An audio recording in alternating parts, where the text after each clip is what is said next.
আসসালামু আলাইকুম। আজকে আমি বানাবো মশলা পাস্তা। ঘরে থাকা খুবই অল্প কিছু উপকরণ দিয়ে খুব সহজেই তৈরি করে নেওয়া যাবে, আর খেতেও হবে দুর্দান্ত স্বাদ।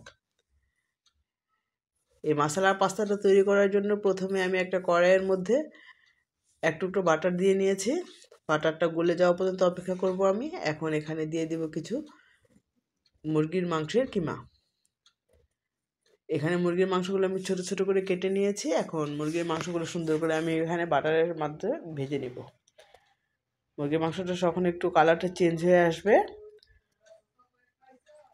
তখন আমি এর মধ্যে দিয়ে দিব কিছু রসুন কুচি আর কিছু মাশরুম।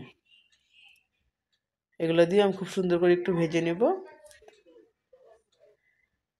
এগুলো যখন খুব সুন্দরভাবে ভাজা হয়ে যাবে, এখন এখানে দিয়ে দিব আমি চিলি ফ্লেক্স।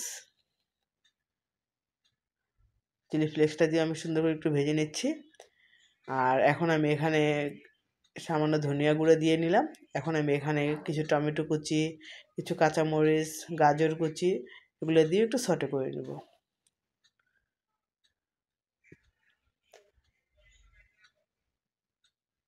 একটু সটে করে নিব, তাহলে খেতে ভালো লাগবে। এখন খুব সুন্দর করে একটু আমি নেড়ে চেড়ে সটে করে নিচ্ছি।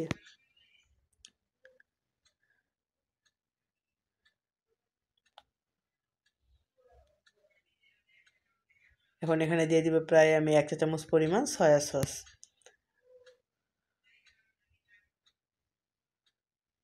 আমি এখন এখানে কোনো লবণ ইউজ করিনি।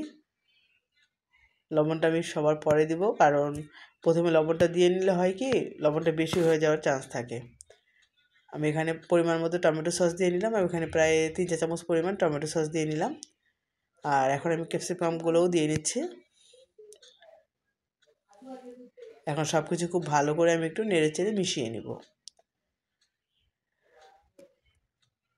আর এখানে প্রায় হাফ কাপের মতো ক্রিম দিয়ে নিলাম। এখন সব কিছু খুব ভালো করে নেড়ে চেড়ে আমি একটু মিশিয়ে নিব। সব কিছু সুন্দরভাবে মেশানো হয়ে গেলে এখানে আমি দিয়ে নিলাম আরও একটু সামান্য পরিমাণ চিলি ফ্লেক্স।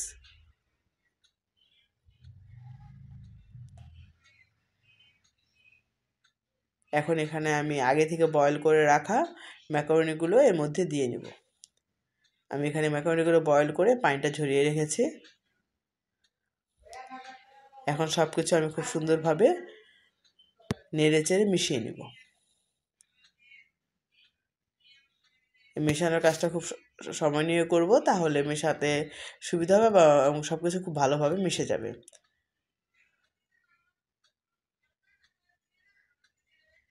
খুব সুন্দরভাবে মিশিয়ে নিচ্ছি।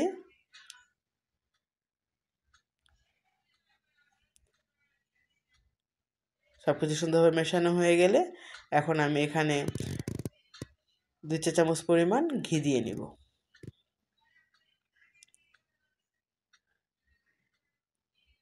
এতে করে স্বাদটা খুব ভালো আসবে।